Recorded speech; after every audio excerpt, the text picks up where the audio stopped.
Hi, there in Chicago, Mel here, the voice crying out from the wilderness of Malibu to lend that voice for your support and encouragement at your rally today. The Coalition for Canceled Priests. I mean, it's not hard to believe that there is now such a thing, as personally I know many priests who have been canceled.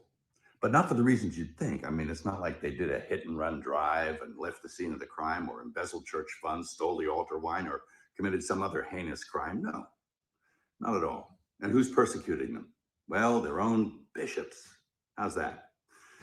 Yep. Who are they? Well, they're a pack of men who generally passively sit by and tolerate any kind of nonsense. But if one of their priests utters something that resembles orthodoxy, well, then they spring into action, they reprimand him, and they bully him and do their best to cancel him. And they succeed. They drum him out of the service, off he goes. I'm really sorry about that. That's a grave injustice, and it's kind of white martyrdom. And it's nothing new. It really isn't. It's nothing new. And it's a symptom. It's a symptom of a very deep sickness that afflicts the church. It did not happen overnight. If anyone's familiar with the missives of Archbishop Vigano, he says that the seeds of erosion of the church were sown with the reforms of Vatican II, and I agree with him. He suggests even that we scrap the whole thing and go back and do it the way it was before. And it was a pastoral council after all. I mean, there was nothing wrong. It didn't need to be fixed. They were doing pretty well. At any rate, and I've had my own run-in with the bishops. I mean, who are they? Well, I remember when I directed The Passion, I went to the USCCB to get support for the film. And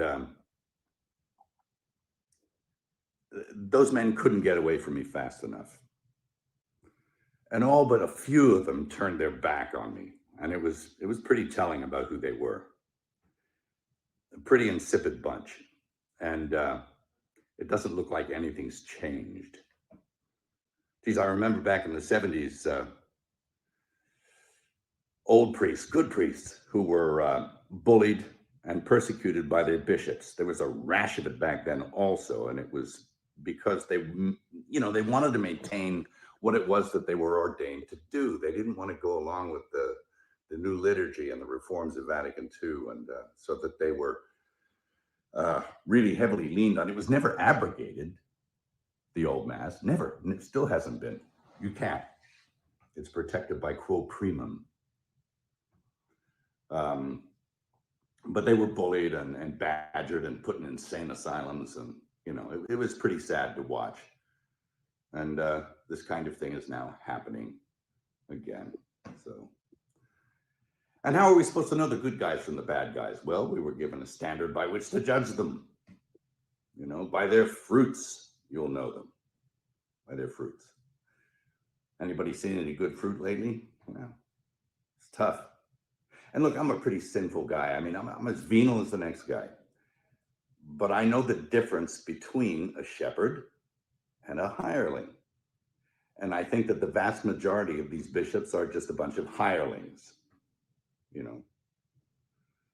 And my question is,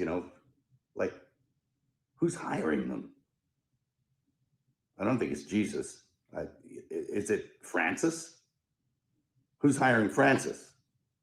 Is it Pachamama? I mean, I think you need to look at the whole institution. And, I'll quote Archbishop Vigano again in saying that he believes that there was a parallel counterfeit church set up to eclipse the real one. He's suggesting usurpation or an inside job. It seems that way. Anyway, of course, we know the gates of hell will not prevail against it. The victory is God's, not ours. And it will flourish if we keep it in our hearts. It can flourish in our hearts and keep the faith. And that's what's going to happen. That's what I encourage you to do. Again, I'm sorry for your pain, the injustice. I'll definitely throw something in the hat to add my support. And God keep you and God bless you. Thank you. Well, there you go. So we hope you enjoyed that slightly different introduction to the show. That, of course, was Mel Gibson, the Mel Gibson, famous actor, director, and producer, who, of course, produced that wondrous film, The Passion of the Christ. Hello and welcome to Old Romans Unscripted with me, your host, Archbishop Jerome, and there in Michigan, Detroit, is Brother Stanislaus. How are you, brother? I'm doing well, Excellency. How are you doing this morning? Very well, thank you. Yes, okay. Evening here. Oh, that's right. Yeah. Mm-hmm. Evening here. Now, as usual, spot question for our viewers. Before we get into discussing what Mel was talking about, what is tomorrow in the liturgical calendar, in the traditional liturgical calendar? And by traditional, I mean the traditional liturgical calendar. What is the feast tomorrow? Otherwise, of course, please, as usual, say hi. Hello to Darren. And greetings to Trevor. And Victoria in Washington State. Mel Gibson is a classic. Yes, absolutely. Good evening to Peggy.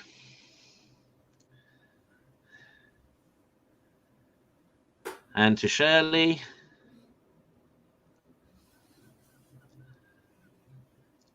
And to Father Thomas, who has answered the question for you. So tomorrow is the Feast of the Holy Name of Mary, and with commemoration of the 16th Sunday after Pentecost. Well done, Peggy, also got it. Most Holy Name of Mary. And speaking of Mary, greetings to you, Mary, up there in Escobana. Hello to Shirley. And of course, again, hello to Anne. Holy Name of the Blessed Virgin Mary. Indeed, that is tomorrow's feast. But before we get on to that, let's just think about what Mel Gibson was referring to. He was that was a filmed address that he gave to a rally in Chicago for that new grassroots organization, Cancel Priests. who, of course, are supporting people like Father Altman and others. They had a rally in Chicago, I think, last weekend, and Mel sent them that message. Brother Stanislaus, what are your thoughts concerning Mel's message there? Well, I'll be honest with you. I would have never seen it had you not shown it right now. He's not someone I go to for his opinion. Like most celebrities, I shrug my shoulders. What he said now, however, of course, I don't know. He seemed surprised. He seemed, certainly supportive. Everything he said was okay. I'm glad he, at the end there, sort of said, hey, what did he say? He's as sinful as the next guy, or, But I was wondering what Dr. Marshall was doing a show on, whether he was actually having Mel Gibson on. But I take it like I do any other celebrity coming out and singing anything. I don't care what side they're on. I really don't care. And why? Because this is my personal opinion, that to have money like that, to have celebrity status like that, you had to have sold out somewhere. And you had to have made a compromise with the world. And he can talk all he wants, like these canceled priests can talk all they want. But the reality is that I don't believe that canceled priest or Mel Gibson grasp the actual truth of what is happening. That's my take. Okay, well, that's interesting. We'll hold that thought. I've got a couple of responses to that, but we'll hold that thought as we bring on Bishop Kelly.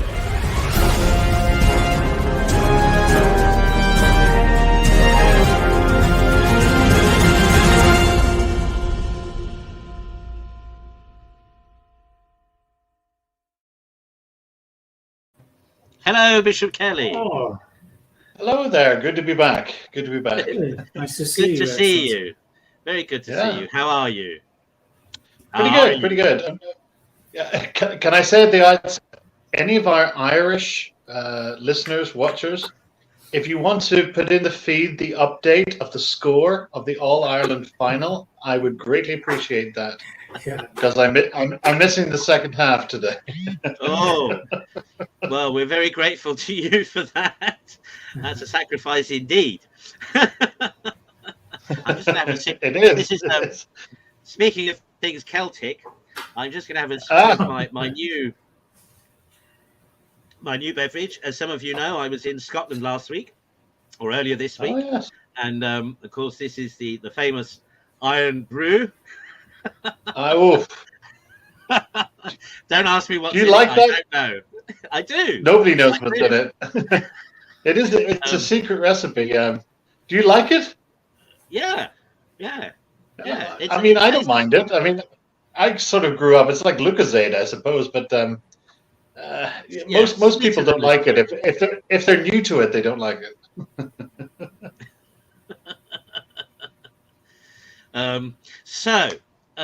Yes, going back to Mel Gibson. Then, did you happen to see the opening gambit, Bishop Kelly? I did not. No, I was trying to find my headphones. That's why I'm late. That's all right. I mean, it's widely available now on the internet. Mel Gibson didn't record it just for us, but he recorded it for the rally that was occurring in your city yesterday for the cancelled priests, and he was sending words of support and giving his Tuppenny Halfpenny on the situation. Now, I said I had a couple of responses to what Brother Stanislaus was saying. Ordinarily speaking, I would concur with you, re celebrity commentators, except that I do know that in the case of Mel Gibson, now this is possibly and probably not pertinent to his early career, but certainly of recent years, and a good number of recent years, he is a traditional Catholic. In fact, he built and paid for a traditional Catholic chapel somewhere in California, I believe. There were rumors that he was a sedevacantist. I'm not sure about that. Perhaps some of our viewers might know. But I think his father was. His father. His father was, right. And that's why he was introduced to traditional Catholicism, I believe. Right. Gotcha. And I know that the Passion of the Christ, that film was for him as much an act of devotion as it was a box office hit, which it became, and that he had. Now, is it Gerald Roux or Gerard Roux or something like that? He was a priest actually from London, a traditionalist priest, who said the daily mass, offered daily mass on set of the Passion. Oh, what is it? The Saint Ethelreda, that priest. Yes, that's the one. Yes. Father Roux, isn't it? It's French, Father Roux. French I forget the order. Yeah. Is it the Marinists or? Yeah, he was. Marinists, yes, he was. Yeah. And apparently, Father Roux saying masses was quite something to behold. If you had time, apparently it took about 2 hours to say it. Yeah, he was a little he was a little like Padre Pio in his devotion in saying mass, shall we say. So he would genuflect after the consecration and remain there for quite some time, apparently. So therefore, in terms of what you were saying, brother, I think in Mel Gibson's case, I think he is a slight exception to the rule. I mean, otherwise, I would generally agree with you that most celebrity Catholics are dubious. But I do think in his case that he does understand the situation. I think you're right, and I think Dr. Marshall was right that the various traditionalist Catholics of the Ecclesia Dei communities perhaps are not quite yet grasping the reality of the actual crisis in the church, the real seriousness of the situation. But I think in Mel Gibson's case, I think he is. What I was slightly surprised at was knowing his traditional Catholic credentials, that he was speaking to what is essentially a Novus Ordoite, I would say, outfit, like cancel priests. But we live, as the Chinese say, in interesting times. And speaking of the Chinese in interesting times, there was a development last week where a new bishop, and can you guess of where? Has anybody been keeping up with the time? If you know, mention it in the comments. Ebbsfleet. I'm not going to say no. That's another story. Because I believe they're in the market for one. That's. In fact, we might go there. Now. I'll let people work out. So, where was the new bishop in China consecrated? I'll leave that with you just for a second. Let me just say that it's very pertinent to recent events, globally speaking. But anyway, I'll leave that with you. Yes, the Bishop of Ebbsfleet. So Jonathan Goodall. Just before a little bit of trivia for your trivia file before we leave Mel Gibson. His most famous movie, I think, is probably Braveheart, which I'm not sure if people know, but was shot in Ireland. It was shot in the Wicklow Mountains, just south of Dublin.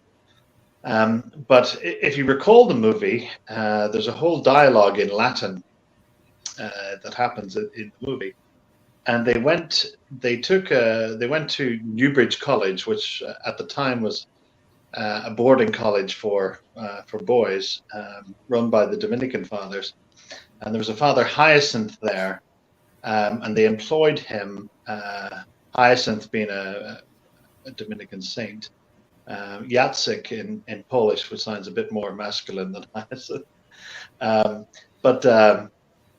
So a stretched limousine used to arrive every day at the Priory, and Father would get in his habit in the back seat and be brought up to the set, and he would coax them in the pronunciation of the Latin for the scenes. But so they, unlike most modern movies where where you see the chasuble on the Roman chasuble on back to front and the stole over it, and they actually did do a bit of research, and they employed an actual priest to help them. He taught classics at the college to help them with their Latin. So he did his due diligence. Anything else is up to them. But the boys were amazed that this black limousine would come and pick Father up every morning to take him to the film set, which was. Yeah, it was a great scene in the movie. Well, I mean, there were several scenes. There was the scene of his marriage where Latin was used. There was a requiem scene where Latin was used, and there was a wonderful scene supposedly set outside the city of York, where the French princess had been sent up by Edward Longshanks to supposedly negotiate with William Wallace. And he enters the tent, and they exchange Latin and French. And of course, the princess and her advisor, her chaplain, are surprised that this supposed heathen should be able to speak Latin and French. But of course, he was a knight of the Scottish realm. He wasn't a dunce. Anyway. It was. I mean, talking to which I think is pertinent to our conversation generally, is Latin was the great leveler. If you couldn't, at least there was something you could do. And I would suppose even our Lord had some notion of Latin with the Roman occupation. Yes, quite possibly. Yeah. There's a wonderful play written by Brian Friel, the Irish playwright. It's called Translations. And it's set in Donegal, which is the extreme northwest part of the island, and it's about a young British officer, a lieutenant, who's a cartographer, and he's come there to map the territory, and he's taking these Gaelic place names and anglifying. For example, Belfast, the Irish is Belfirstia, so it's just an anglicizing the Gaelic names and mapping out the townlands and all of that. But of course, he meets a young girl, and there's an interest there, and he's, there in his red coat and all of that. But he can't communicate because they're a Gaelic-speaking community, and he's a young English officer, but he does have an Oxford education. And so they end up being able to communicate through Latin, because the local priest has taught in school, because there were hedge schools then, they weren't formally schools, but he taught them Greek and Latin. So they're able to communicate through Latin, and it comes with this presumption that he's gone into the wild west of Ireland, these savages, that speak Gaelic. But yet, with his Oxbridge education, they find that they can only communicate through Latin, which is quite wonderful. And as you say, it goes all the way back. It's only until recently. It's only, I would say, until the 20th century that dissipated. Because you would find. I mean, my parents' generation, if you wanted to study law or medicine, you needed A-level Latin to get into university, and you didn't need it when I got there, but the essence of that is that if you use a so-called dead language, is that a living language is that words change, their meanings change. Right? You take the most obvious one is 1950s gay meant, happy and carefree. It doesn't mean that now. But with a so-called dead language, the meaning is fixed. So if you need something that's precise, like liturgy, like law, and like medicine, this language is very useful when you need to be precise and particular about what something should mean, and there's no ambiguity. But anyway, I took us down a rabbit hole there, and I didn't mean to, but I think it's interesting. Yeah, no, absolutely, and that's even Vatican II required Latin still to be taught in of temples. Course, yeah. Per Spellman per Cardinal Spellman had to have a translator. Yeah, was it? I think it was Spellman, yeah. And of course, but that was, like everything else, that was forgotten about and trounced. But Latin is, for centuries, Latin was the great, lingua franca of academia, even of commerce at one time, certainly of learning generally, and right up until the middle of the 20th century, de rigueur to have Latin in most school curricula. It's a great shame and a great loss to the world, but particularly to the church, because of course there are now generations of clergy who can't read the patristic fathers in their original languages. Of course that includes, St. Thomas Aquinas, that includes Anselm, that includes Augustine as well. All these great theologians, master theologians of the church, upon which the perennial magisterium is developed from and based upon. Today, people are relying on translations, which is never good. And now under the current pope, they're not even publishing things in Latin; they're publishing in Italian. Yeah, Italian first. Yeah, I mean Latin used to be the official first language of the Vatican. Everything was published in Latin, and everything came out in Latin first before it came out in anything else officially. But of course, as we've noticed with recent official documents, A, they're leaked, and B, they're in Italian and English and Spanish long before they're in Latin. In fact, I don't know, maybe one of our viewers can tell us. I gave up looking, but has the recent motu proprio been officially posted yet on the Vatican website in Latin, or is it still only available in French, Spanish, and English and Italian? Perhaps somebody could just check that for us, because I remember Brother Stanislaus saying at the time in the first program we had following the decree that it would be interesting to see what the Latin says, to see if it marries with the Italian and with the subsequent English translations. So if anyone does know, perhaps they could check the Vatican website for us, vatican.va, just see if the Motu Proprio Traditionis Custodes has been published in its Latin edition yet. As I understand things, when Reggie Foster left Rome, that's when the Latin translations all started disappearing, because he used to do the great bulwark of that work. Well, when I was there, Reggie Foster did the ATMs within the Vatican. I think there were two of them.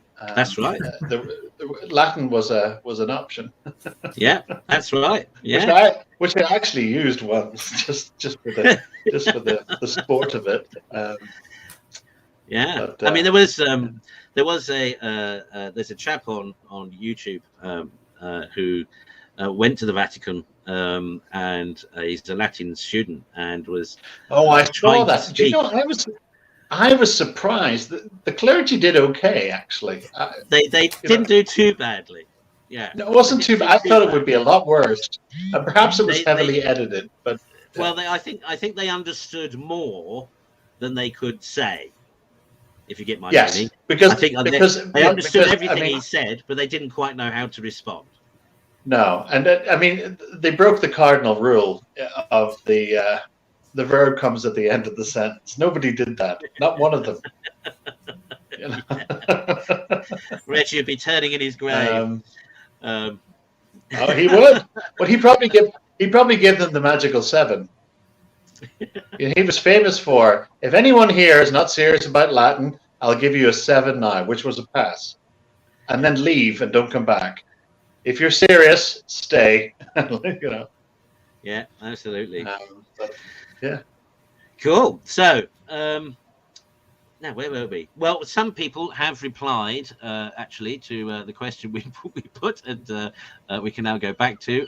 Bless him, Father Thomas wasn't quite sure of the spelling, but R.A. Pam, bless them, has done that for us. So, yes, so the new Chinese bishop was consecrated in Wuhan.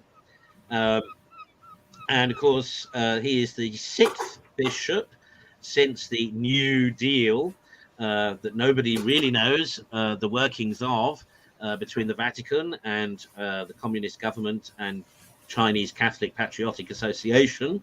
But there was something strange about this situation, because there was no prior announcement until after the event, when the Chinese Catholic Patriotic Association itself announced that the new bishop had been consecrated. And then a few days later, then the Vatican confirmed the consecration and the appointment.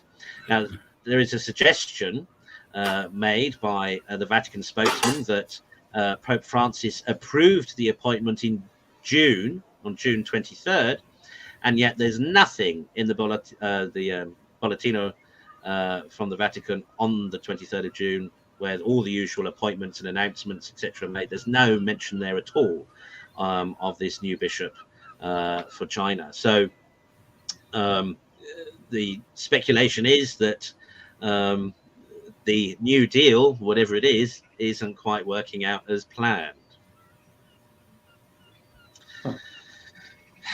Are you surprised? Are we surprised? No, indeed. Of course not. I mean, you do a deal with the devil's going to fox you. I mean, come on. A child could predict this. Yeah. I saw recently the museum to Tiananmen Square. I think it was just yesterday, actually, in Hong Kong, was raided and dismantled. You know, China. You know, I was watching just a public television broadcast about travel show to Taiwan. Taiwan's days are numbered too. It's all coming for you. China's on the rise, and it's going to take no prisoners. There's no compromise. And if you think, I mean, it's like Neville Chamberlain and the Concordat with Hitler. I mean, we're watching it rerun. Honestly, though. Yeah, absolutely. It's to think that you can deal with them at any sort of level playing field. No, I mean, the man made himself president for life. Normally, we call that dictatorship. Nobody's calling it that because, we want to placate. He's now teaching the Xi philosophy in every school and university, mandated. If you do not see 1939 and the run-up to it replicating itself, you're a fool, an absolute fool. Yeah, and absolutely. The fact that they sent McCarrick over to do a deal with the Vatican, I mean, it smacks of Pius XII and the Concordat. I'm beyond commentary on this farce, because why do you need me to spell it out? If you have 2 eyes and a brain in your head, you can see this. Work it out for yourself. Stop listening to the noise. Use your own logic. Put it together. believe what you're seeing, use multiple sources to get your news from. I mean, and the fact that the church was the first to bite on this stuff makes me so sad. Do you know, when I was home a number of years ago, I think it's now 3-4 years ago, where I used to serve altar at the altar at the Dominican convent, Aquinas Hall, it was called. It was the Dominican nuns ran a halls of residence for Catholic girls attending Queen's University in Belfast. In fact, my mother stayed there when she attended the university, and they had a beautiful chapel there, and there was a choir behind the altar, which was gated for the. They were sisters; they weren't nuns, but they still had that choir there when they chanted the office, and mass then was offered, and the residents then would be. It was open to the public, but I used to go and serve mass there as a boy, and the nuns were wonderful, and they sold it eventually as the numbers declined, and there was no need for halls of residence. But I was, and it became. They sold it. The arts cultural body had bought it over, and the chapel became sort of a conference hall. And but when I was back the last time, there was huge like metal hoarding all around the place, and these massive metal sort of military style gates and a brass plaque which read Chinese consulate to Northern Ireland. Can you believe that a Dominican convent had become the Chinese consulate? I mean, I couldn't take it in. I stood in front of. I was walking home to my parents' place, and I just stood in front of it. I almost wept to think of it. You know, sad indeed. But if we don't see China rising, if you don't recognize this, you're a fool. And I say China. It's not China, but such a wealth of a culture and what they've given to the world. I mean, communist China. It's frightening, and I honestly think, and I've always said actually, you know, Russia will spread her errors throughout the world. Well, Russia, talking about the Fatima apparition, Russia spread its errors to China. China's the one to worry about, not Russia. And I know that the church often prayed for the conversion of Russia. I think almost mission accomplished. But China is the one to worry about. People there are suffering, will suffer, and the fact that the West is silent tells me that the West will be first to fall. Yeah. Unless we are strong and stand up to it, and I do not see that happening anytime soon. If it does happen, it will be too late. And the botched withdrawal of Afghanistan tells me we are not able for it. When it happens, not if, when it happens, we're not able for it. So we're in the last days of the Roman Empire. So I mean, this is something I was referring to in my homily this morning. In fact, that you know the I mean, people are blind, it seems to me, to what's coming. People have become so apathetic and so selfish, so self-concerned in the West that they are paying no attention to what's going on around them. This is true in terms of global affairs, but also true in terms of the church. I mean, this week, shocking revelations about the impending synod, you know, Vatican III by any other name, and what has happened to the Anglican Church, I'm to the not sure Methodist Church. If anyone can hear the fact that the others are cutting out or frozen. If you're still listening, I will speak while they try to come back online. No, we're good. Oh, you're back. Yeah. No, we're good. You were cutting out there. Everything was garbled for a bit, and people were frozen. All right. No, we were fine. Right. To your end. Where was I? Perhaps.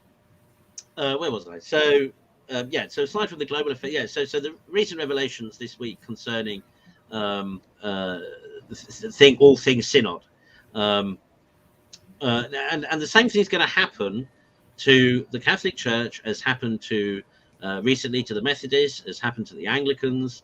There are going to be sweeping changes made upon and decided upon at this impending synod. And people are going to be surprised, they're going to be shocked, they're not going to be ready for it because they are ignoring the signs. They're ignoring the signs. Archbishop McMahon of Liverpool, in an interview this week, talking about the synod in the Diocese of Liverpool, made reference to the fact that there have been some controversial subjects that people have wanted to discuss, like the ordination of women. Now, instead of saying, well, of course, this is a subject that the magisterium has ruled upon, and indeed Pope Francis very recently said that there's no way that the ordination of women can happen. Instead of saying that, or saying perhaps this might be an opportunity for catechesis for the church at large at the synod to finally, make everyone understand and allow everybody to understand why the ordination of women is not possible. Instead of saying either of those two things, he said, well, we put it to one side. We put it to one side. In other words, this is a topic that, we'll come back and we might discuss it then. We know that Francis, of course, has, approved this commission that is looking at the possibility of women deacons, despite what he said 2 years ago when he reiterated what Benedict XVI had said, what John Paul II had said, that the ordination of women is just not a question that we can discuss. Even so, he allows this commission on women deacons to carry on. All of that, of course, is going to feed in to this Vatican III synod. And people are just not awake to it. They're not awake to it. They don't realize. And just like the Methodist Church last week, or a month ago or so, approved same-sex weddings. The church in Wales last week approved the blessing of same-sex couples post-civil weddings. The Anglican Church and the ordination of women and everything. All these things, they've been in discussion for years. I mean, as somebody was telling me today, they read the Methodist situation since the early 90s, year upon year, every Methodist conference, the question of blessing or of same-sex marriages has come up. It's been kicked a touch or pushed to one side, but eventually this year it went through. Read the ordination of women in the Church of England. It kept coming to synod, even though they kept getting no, they kept bringing it back until they got yes. Same with the consecration of women bishops. And this, we're going to see repeated. Exactly this stuff is going to happen to the Catholic Church. And this is what's incredible. And I think why people don't realize this is because it is so antithetical to the way that the Catholic Church ordinarily works. Ordinarily, tradition, the perennial magisterium, etc., would kick all this stuff into touch long before. This should be way in the long grass and the other side of the forest.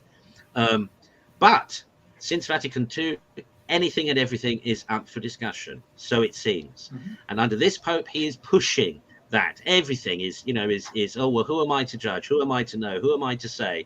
Who am I?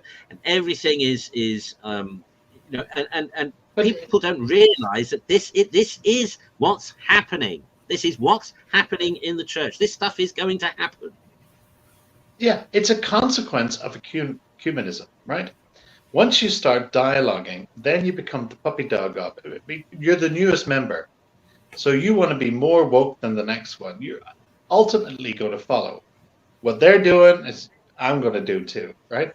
It's like I hate to say it. It's like my own country of Ireland, a new country formed in 1921. You know, anything you can do, we can do. It's like a teenager trying to prove that they're an adult, right? So what France passes, we'll pass a more liberal law because we're with it. You know, look at us, you know, and it's ultimately the same for the Catholic Church. Normally, they would just no dialogue, nothing, Protestantism done. I spoke with an archbishop from the Russian Orthodox Church several years ago, and he said, I think were wise words. He said, before the Vatican Council, we could have achieved something, but the Roman Church wouldn't talk to us. Now they're talking to us.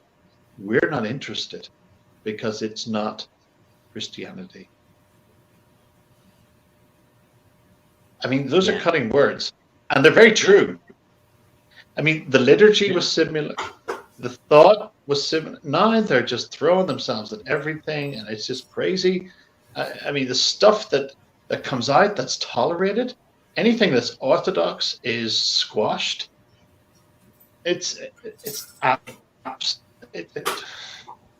Yeah, absolutely. I mean, how many times can Rome fall? Because we're about to see the umpteenth.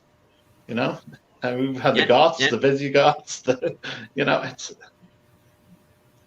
However, I don't know if you. I don't know if you can the see. faith will survive, folks. Yeah. Oh, yeah. Anne in Ireland's posted the result for you. Mayo beaten by 5 points. I'm thinking Anne might be from Mayo, but I'm very delighted that Tyrone won because both my parents were born there. There we go. Now, Brother Stanislaus,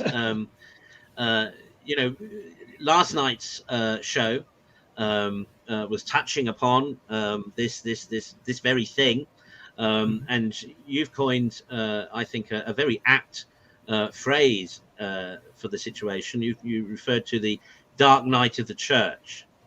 Can you just maybe for the benefit of tonight's viewers, just give us short précis as to why you've diagnosed or why you call the crisis the dark night of the church? Okay, so I would say that in short, because it's obvious that something's wrong with Peter. And so that's where, like a doctor, you diagnose the patient. Okay, if something's wrong with Peter, then something's wrong. And it wouldn't be something temporal, because that's not what we're about. We're about the spiritual. So in this case, you can sort of nosedive right into, okay, so what is Peter showing us from the spiritual perspective? And like you both have been saying, we're not getting what has traditionally been taught. So Peter split. It's obvious. Peter split. And so what does that mean? And so that's where I that's where it started looking like, is this fitting into the spirituality of St. John of the Cross and how he describes crisis, except the dark night, and unfortunately we can't go into what it actually properly means. The dark night means conversion. It means conversion, that I desire conversion, and our Lord is saying, okay, well, here are the things that are going to change you. And like we were saying last night, I can't remember if it was on air or off, but almost all the time, that's going to involve secret pride. And it's called secret pride because you don't see it. And that's why the dark night of the soul, the dark night of the spirit, I'm looking at my board, the dark night of the spirit will reveal those things at the root, as opposed to the dark night of the senses, which also reveals, but they're more superficial. They're things that I can actually see. So for Peter, if he's split, what does that mean? Well, I think we're watching what it means. And so I hope I haven't come off as being disrespectful. I'm just, as we both have been talking and I've been listening, I've been getting some notes. So since I have the opportunity, I'll go through them a little bit because Cool. it's kind of fun. One is that we were talking about the canceled priests, and I do have a problem with them, and that's why I have a problem with Mel Gibson, because canceled priests are compromised, and they're out there raising all kinds of millions of dollars, and the faithful are falling for it. Again, they're going for these guys who are actually compromised, and thanks be to God, most of them, if not all, the ones, there are good ones. There are good canceled priests. I'm not saying there aren't.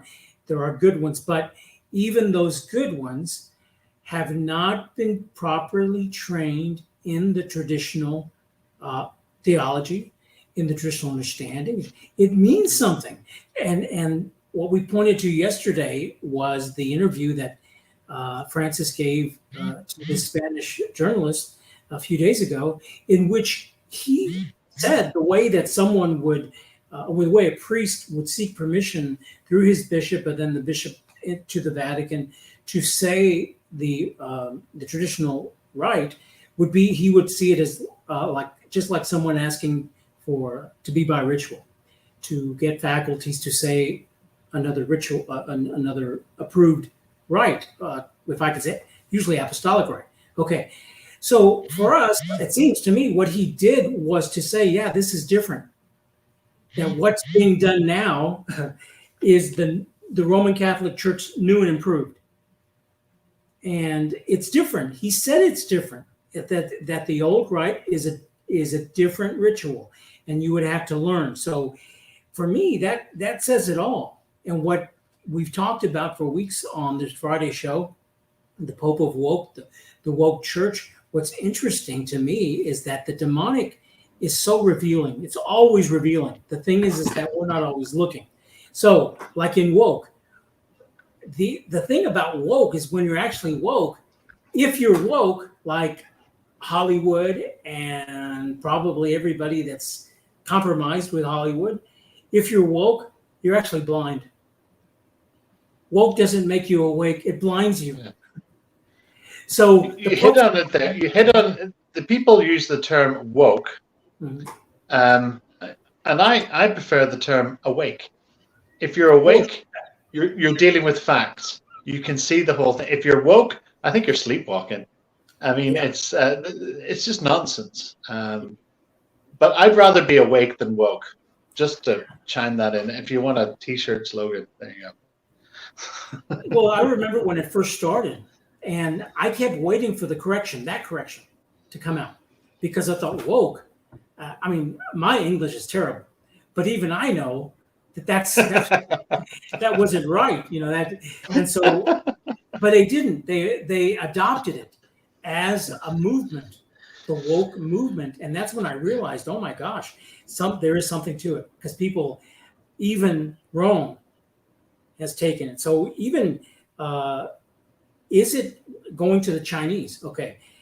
I don't think it's the Chinese Catholic Patriotic Association anymore. It's the Catholic Church. Because that's what the agreement is. They're not that anymore. They're the Catholic Church. The underground church, which used to be recognized, is now anathema. They have to join or not. And all these things, and Bishop Kelly was right on. Now, I think this is just from my experience, and I'm certainly not... I'm sure that both excellencies would have something to add, but the demonic, while being obvious, I think can also, that's their trick, it can be too obvious. And for me, China is too obvious. So where do you go? Well, one is like we talked about yesterday. What do?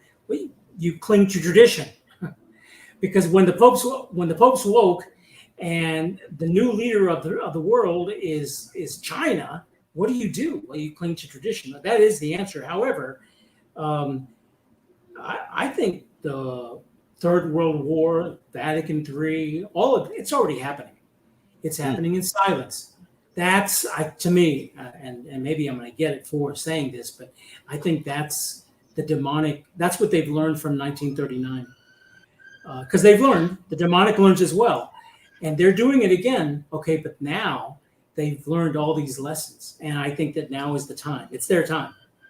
And yeah, it really is their time. And I would remind people, and which I often do, I mean locally, but everything is instantaneous now. The Pope tweets, we all get it. The Pope shows up at Wednesday audience, it's broadcast. Early Christians, while looking to Rome, did not hang on every word that came out of the Pope's mouth. If something significant did, it could take up to 2-3 years for it to get to the farthest parts of Christendom. The lesson of that is not to cling on, to obsess about what's coming out of the mouth of Rome. Like the early Christians, if it's significant, it'll arrive eventually. But what they did is they hung on to what they knew. They practiced their mass, their religion, their piety. They held on to the faith, and they were as happy as Larry. They didn't have to worry what this, and somebody says this, and Cardinal this says that, and that. It's often all of this Rome talk becomes captivating. The freedom is just practice the traditional religion, like our ancestors did, because they didn't have the podcast, they didn't have the Twitter, they didn't have the instantaneous motu proprios that were emailed everywhere, available online. It took years to come. Yeah. They practiced their religion, they went to their mass, they said their prayers, they raised their families, they listened to what Father had to say on Sunday. They observed the seasons, they celebrated, they fasted, they lived Christian lives. And there's a tremendous freedom in doing that. And that's ultimately what we have to do. The only way to survive this craziness, the only way is to emulate that. That is the domestic church. That is Christian living. Unfortunately, we're using it now, right? We're broadcasting on YouTube and Facebook and whatever else. But the freedom is just to live your Christian life. The church will set you, get yourself involved with the traditional parish. It'll give you the tools to live your life, and just go live them.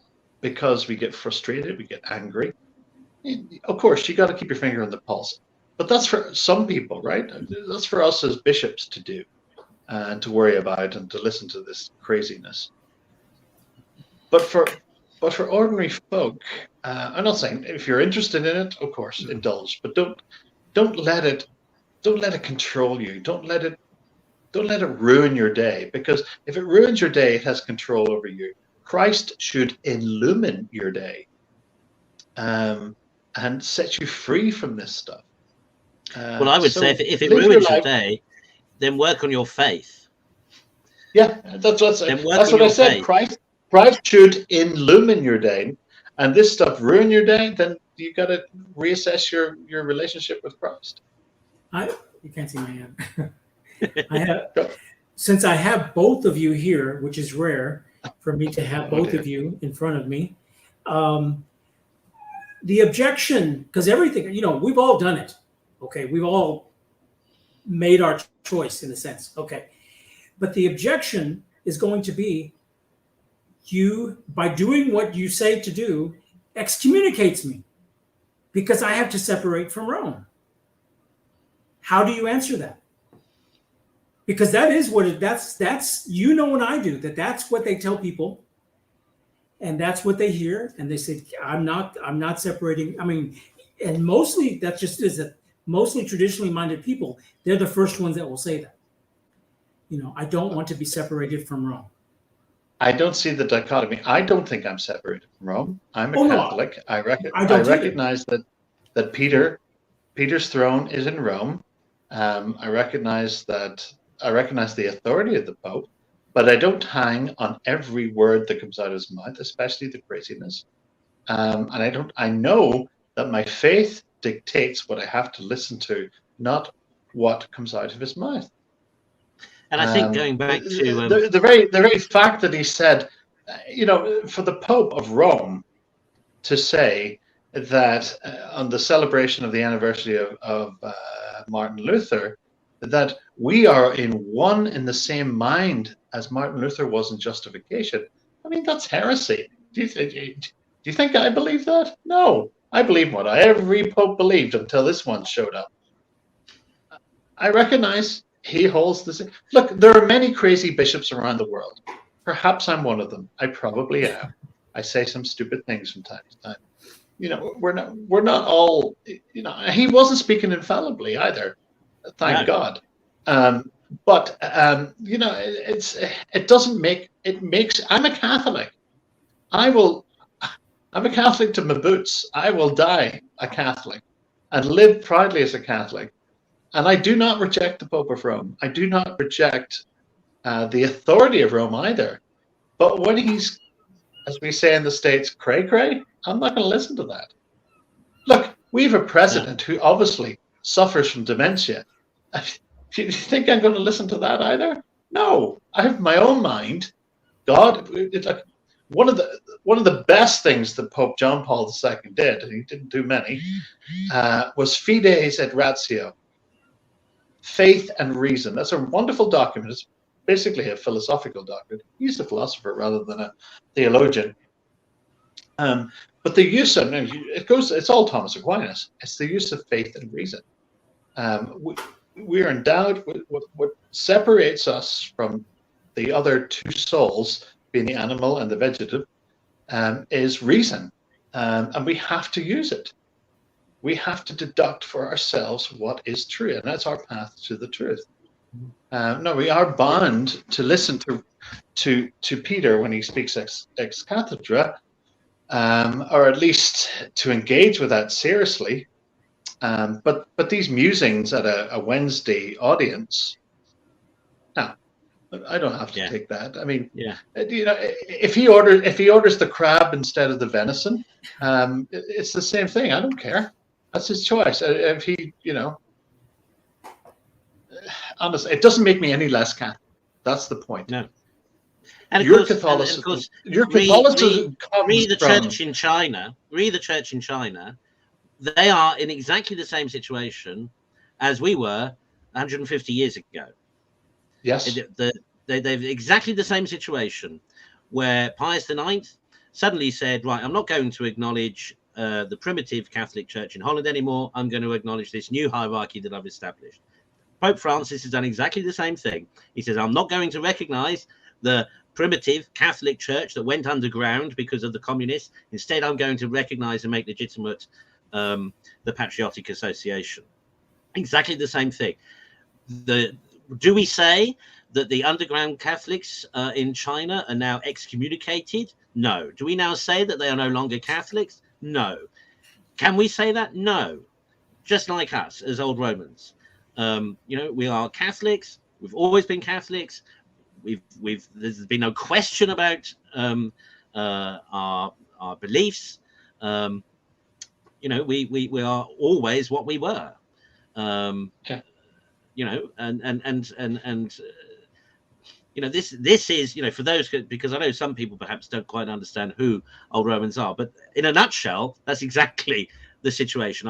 The Chinese situation and the Dutch situation 150 years ago, exactly the same situation. Now, does that make us less faithful? No, because we have determined, just as the underground Catholic Church is determined, just as Cardinal Zen, God love him, is determined to remain faithful Catholics, no matter what Rome says. Now, do you think? Let me reevaluate. Fides et Ratio is the second best thing that JP2 did. He was a staunch supporter of the underground Catholic Church because he knew of the evils firsthand of communism. Yes, yeah. He was a staunch supporter of them, and God bless them. They've been fed to the wolves by Peter. It's disgusting. If anything, I mean, everyone talks about Francis and the motu proprio. The worst thing he ever did, and there may be more to come, was the Chinese question. And I can never, ever, I will find it in my heart, through God's grace, but I find him very hard to forgive him that. Because that cost real lives. It destroyed faith. It was abandonment by the shepherd. He will answer for that. God love him, and God spare him the mercy of Christ. But he will answer for that before the throne of judgment. I would tremble think about that. He really did a bad job on those people of China. So, I mean, so what do you think Rome, the world, will say if that underground church, which remains, if and when they ordain their own bishops? Well, I hope they keep doing. But the church will deny it, and they'll excommunicate, and they'll huff and they'll puff. Right. But who cares? But they're doing the right thing. I mean, they're doing the right thing. That's right.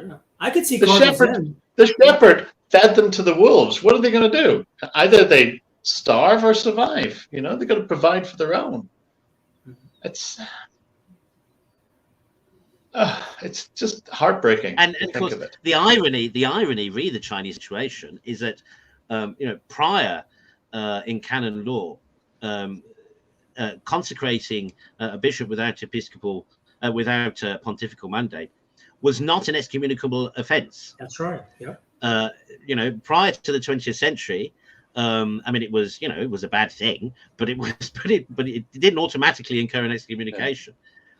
The ironic thing is that Pius XII changed that because of the Chinese situation, because of the communist bishops, and to make sure that the communist bishops were not mistaken for being real bishops or being orthodox bishops.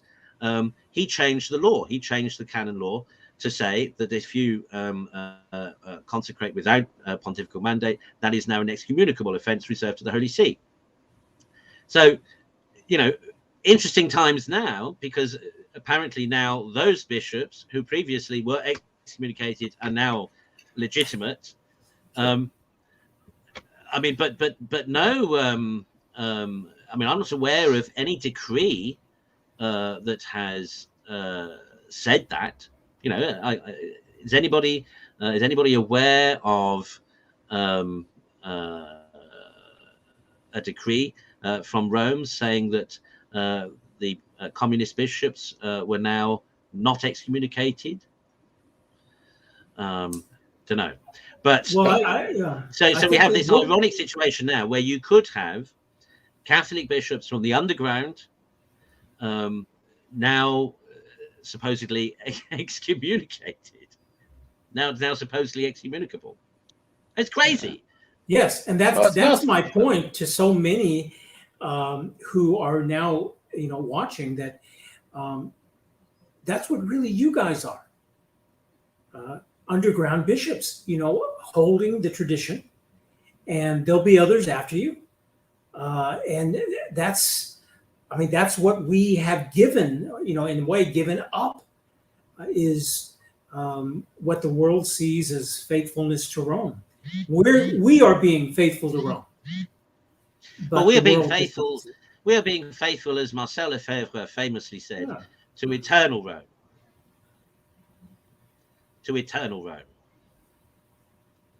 That's absolutely. That is no one will ever turn me from that. I am a Catholic. I am a Roman to my last breath, and it is eternal Rome. These people will come and go. It's a shame they're leading souls astray. I wish and I hope for the glory days, but we don't live in those. We live in now, and we have to maintain the faith. And there are good priests, there are good bishops, both within and without the so-called parameters. But just like Rome does, these parameters are blurred. They just don't like us, so they want to harden that border. But open the other borders. That's why they court the Methodists and the Anglicans and everything else, because they certainly will become them. The very fact that Martin Luther's statue was at the Vatican stamp was justification is the same. It's going to merge into something, but as Benedict said, there will be a remnant. And not to think of yourself as something, but it's not to think of yourself as something special or something. We're holding on to the faith. The faith was given by our Lord Jesus Christ. It was handed on to us by the apostles.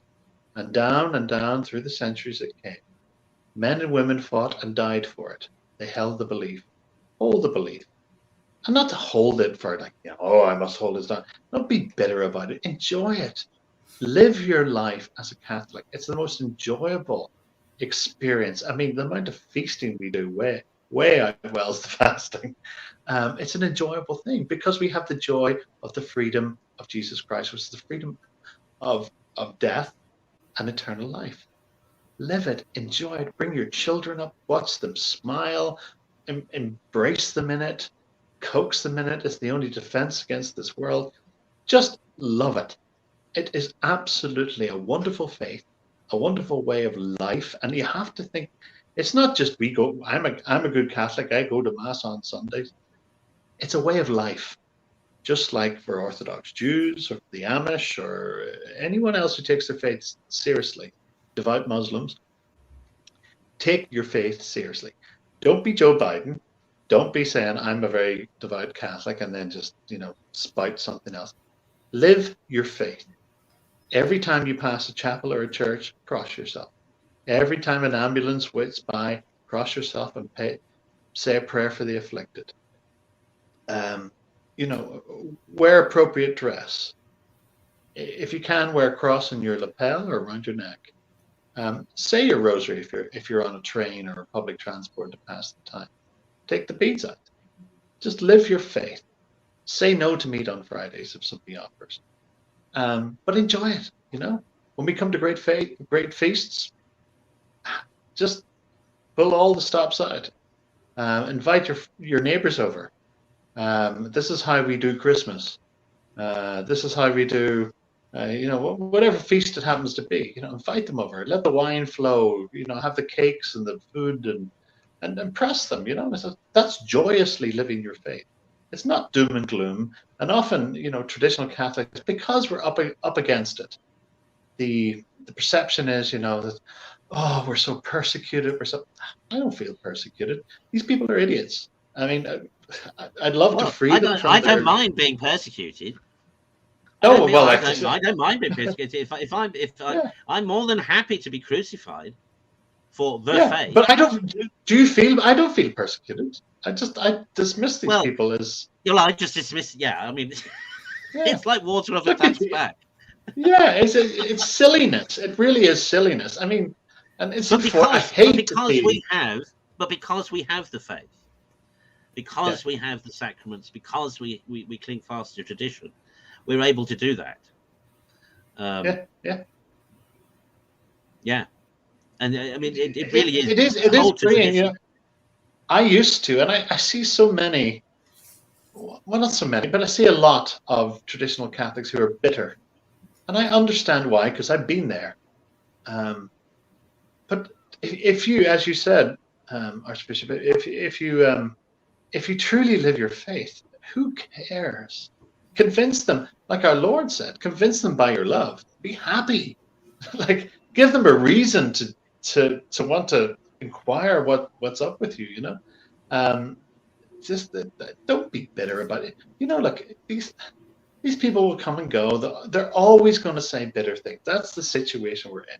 Whether you spend your life fighting against it or water off a duck's back. And I think you achieve more if it's water off a duck's back and they see that you're content, because nothing would give them more glee to see that they're annoying you. You could take it for granted we annoy them just by living a Catholic life. I mean, Cardinal Suppage, you can't even say a Hail Mary publicly after Mass. I mean, come on, listen to this stuff.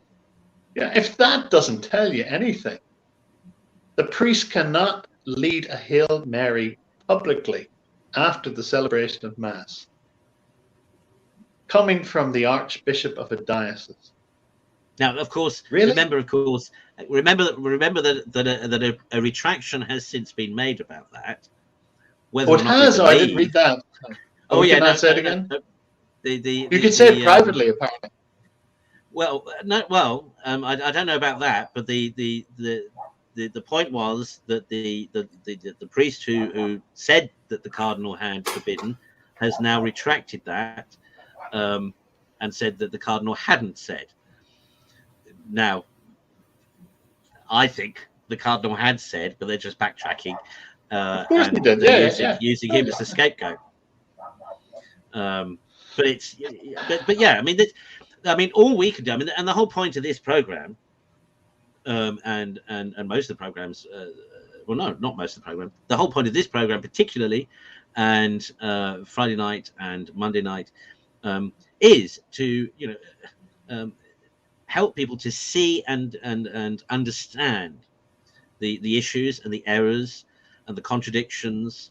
But the majority of our programming is actually to facilitate a traditional Catholic piety, which is why we broadcast the Angelus 3 times a day, why we broadcast the traditional Mass, why we broadcast the Rosary, etc. Because it is, extremely difficult for traditional Catholics to, for some traditional Catholics, I would say for the majority of traditional Catholics, to come together to worship, because people are spread out literally across the world. So the idea of this channel was primarily to provide a means by which traditional Catholics could come together to pray, and to pray in real time. Now, I must give an apology for the past week and for the week coming, because I'm afraid, being on travels, we are relying on replaying old broadcasts of the Rosary and the Angelus, and things like that, just while I'm away. But when I come back, as per the previous 18 months, then all that will return to live Rosary, etc. Because the point is of using this medium, really, and expressly to use this medium in a live way, so that we can make that connection with each other in real time. And what's great about this show, and everyone who's watching this show, is that I'm here in the UK, you there are in America, people are all over the world watching live, and watching us in real time. And I do genuinely think that one can gain a sense of connection in this way. I think that's one of the advantages of this modern technology. Traditional doesn't mean that we can't accept new things. And as always, tradition helps us to appreciate and evaluate new things. Some new things we must reject. Some new things can be useful tools, and this is one. But of course, it always depends, how it's used. Now, if it's used to foster piety, if it's used to encourage piety, if it's used to facilitate piety, well, that's all surely to the good. If even read the broadcast of Mass. Okay, of course, it's not the same thing as being physically present at Mass. A spiritual communion is not the same as receiving the body, blood, soul, and divinity of Christ literally in the Holy Eucharist. But at least if you are unable to get to a true Mass, you can at least spiritually connect yourself with a live offering of the true Mass, and make an act of spiritual communion. Because the reality is that for a lot of traditional Catholics, they are, they are in places where there isn't a traditional Catholic presence in terms of chapels or Mass centers, etc. So, we need to utilize technology like this to foster fellowship, and to make connections.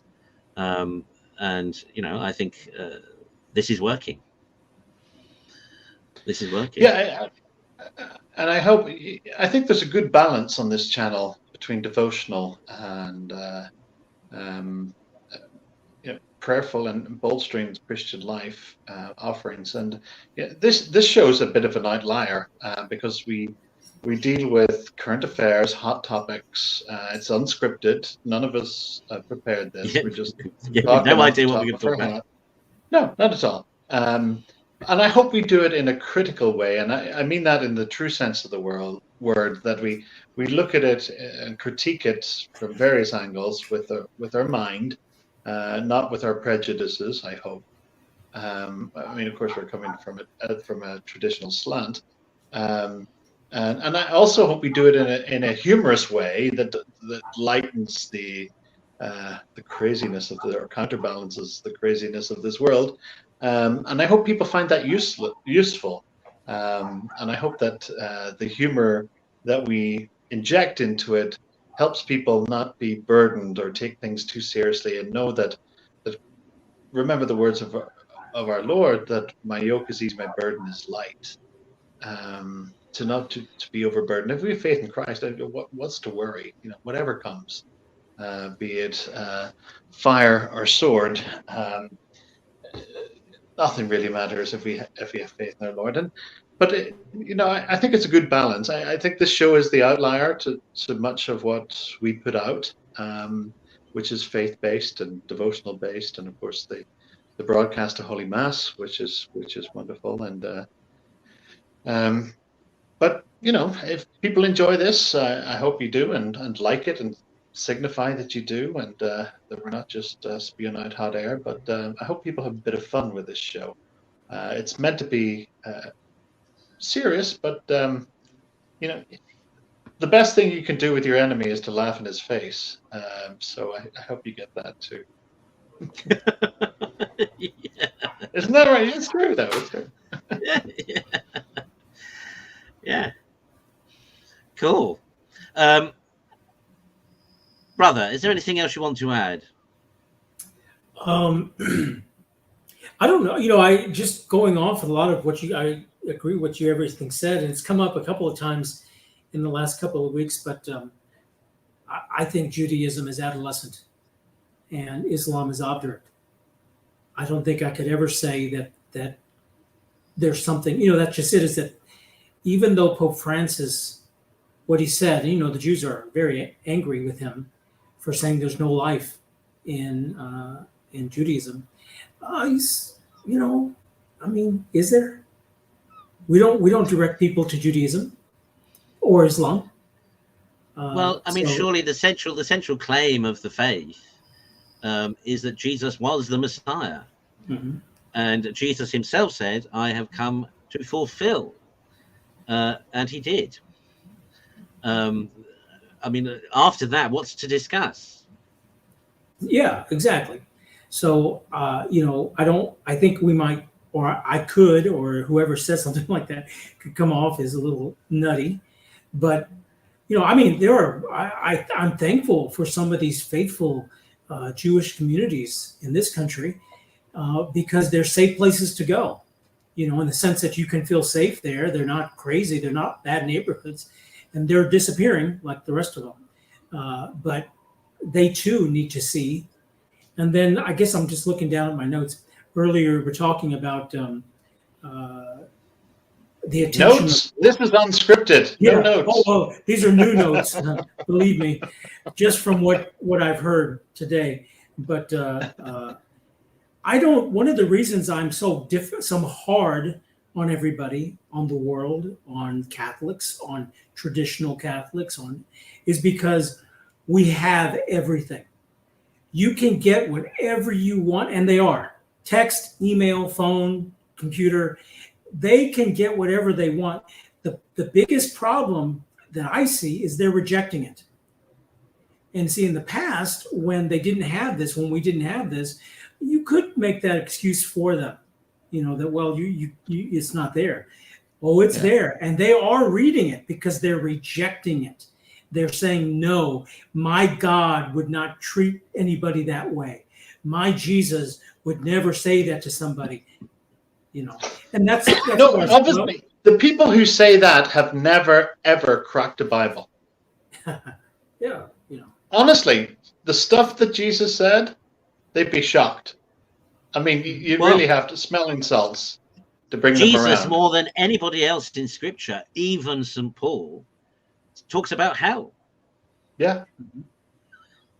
Fact. They think this thing really annoys me that they've made Jesus into sort of a Gandhi figure. This flower power hippie thing that no, he was a wake-up call to humanity. If you don't, this is the consequence. Better a millstone be tied around your neck and thrown. Come on, listen to him. You have to. If you don't, that's the folly. If you do, liberty. Yeah. That's the liberty. There's no liberty in flower power Gandhi Jesus. There's nothing. You're toast. Even and though he tells you you're toast. Even though that's what the world says, is that's where your freedom is. And then going back to the Passion, the movie The Passion, is that's what he so brilliantly captured, I believe, in the scene of our Lord before Pontius Pilate and their exchange. In that, in many ways, Pontius Pilate was saying, "Give me something to help you. In other words, give up something. Give me one little crack." And of course, I can't, because I am truth itself. Okay, we have to do the same thing. Yeah. You cannot compromise, not when you know what the truth is. And I don't care if it's Peter or Francis, you can't, and you both have said this already, you can't compromise.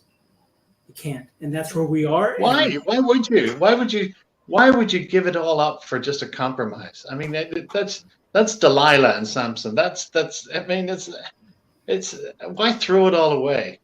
What profit a man if you give up, and gain the world? It's just hold fast, because the true liberty is within the faith. Except that the narrative in the world is that we are the ones on the wrong side. Yeah, of course. We're the stuck in the muds. We're the stodgy ones. We're the dour-faced ones. We won't let anyone do what they want. Honestly, try it. Try it for a week. Try it for a month. It'll liberate. Just going back to what we were saying in the beginning, look at the fruits. Do I read an article this week. All the mainstream churches, including the Catholic churches, because why not throw them in with the mainstream Protestants, because they basically are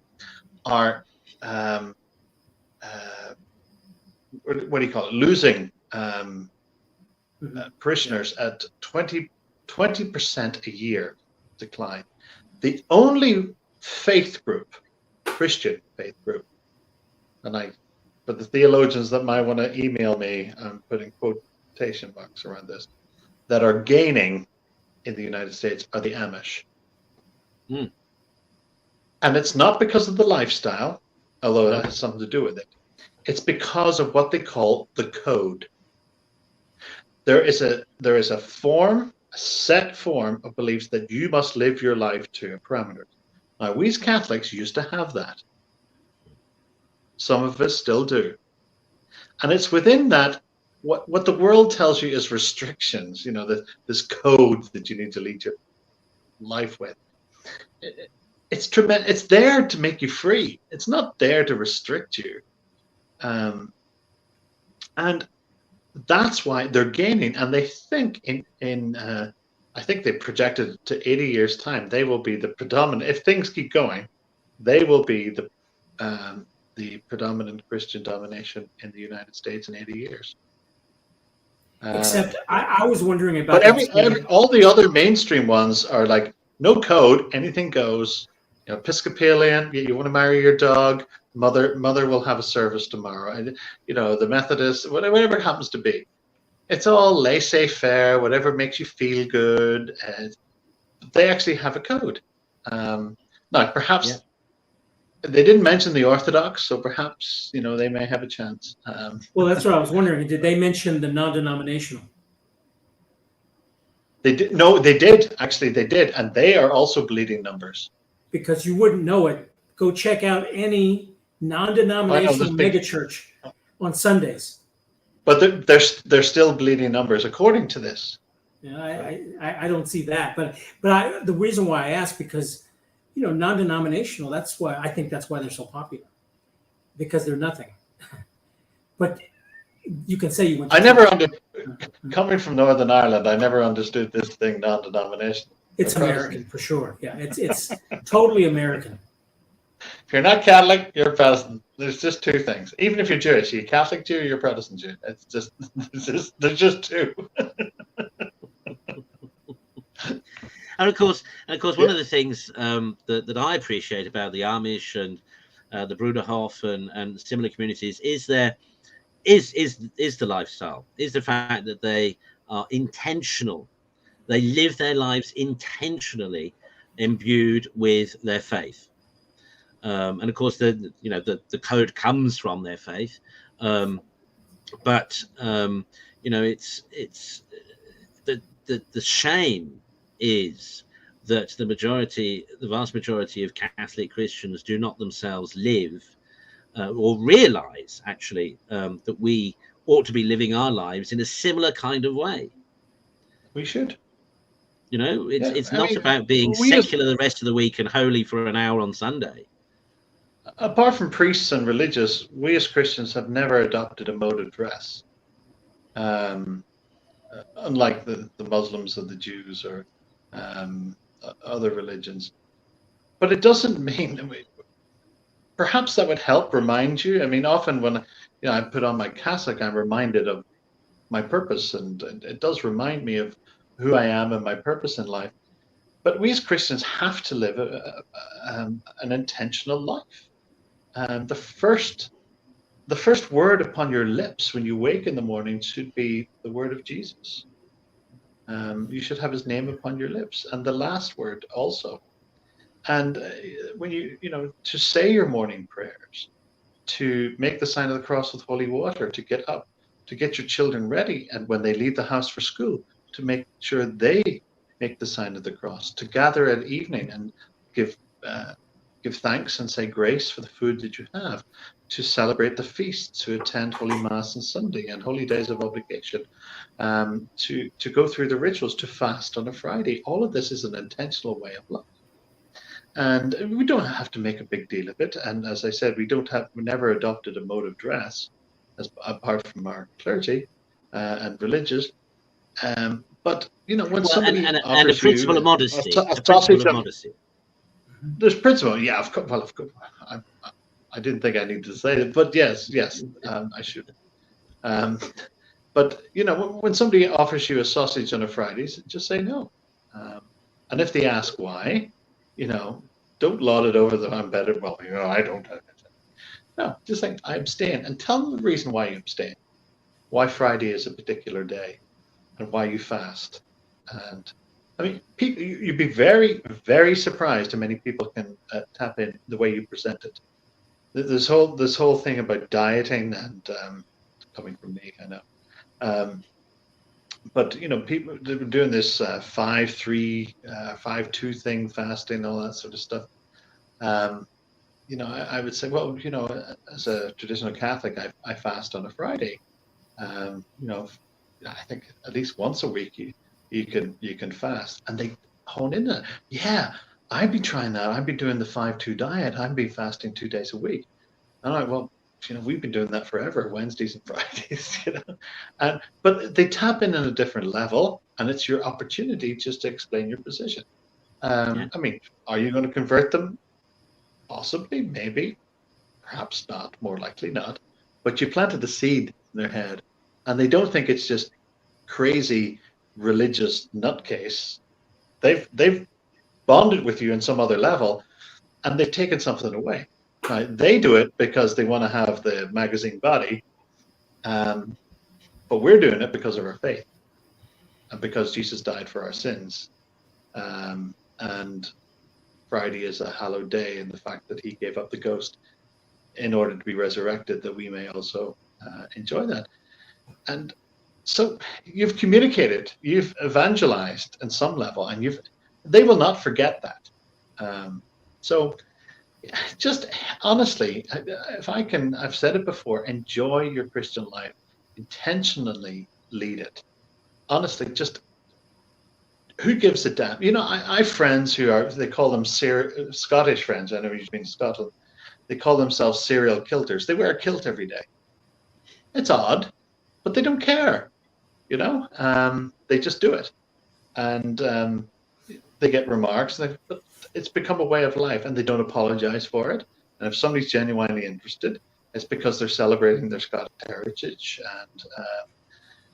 and that's what they want to do. You know, it is odd in Western society, but lots of things are odd in Western society. Although Western society wants to tell you that nothing's odd and anything goes, but there are a few exceptions.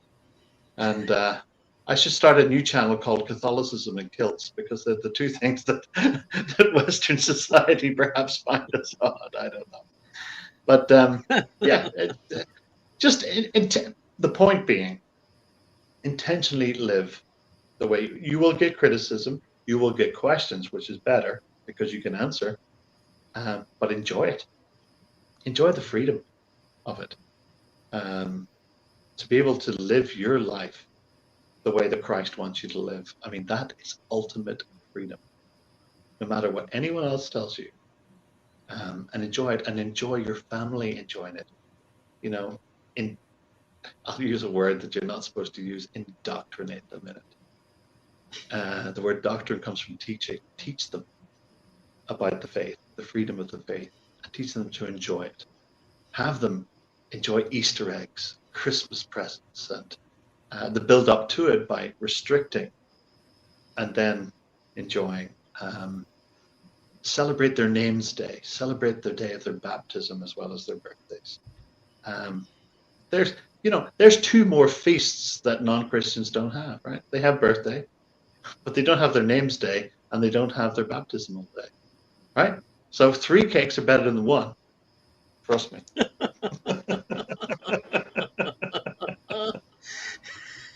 Yeah. Okay. Well, I think we'll bring things, draw things to a close. Now, as I said, I was away this past week in Scotland. Next week, I'm in Slovakia. Just so happens that the Pope is there for the first 3 days as well. We arrive in the country on the same day, on Sunday, tomorrow. But I'm going to ordain.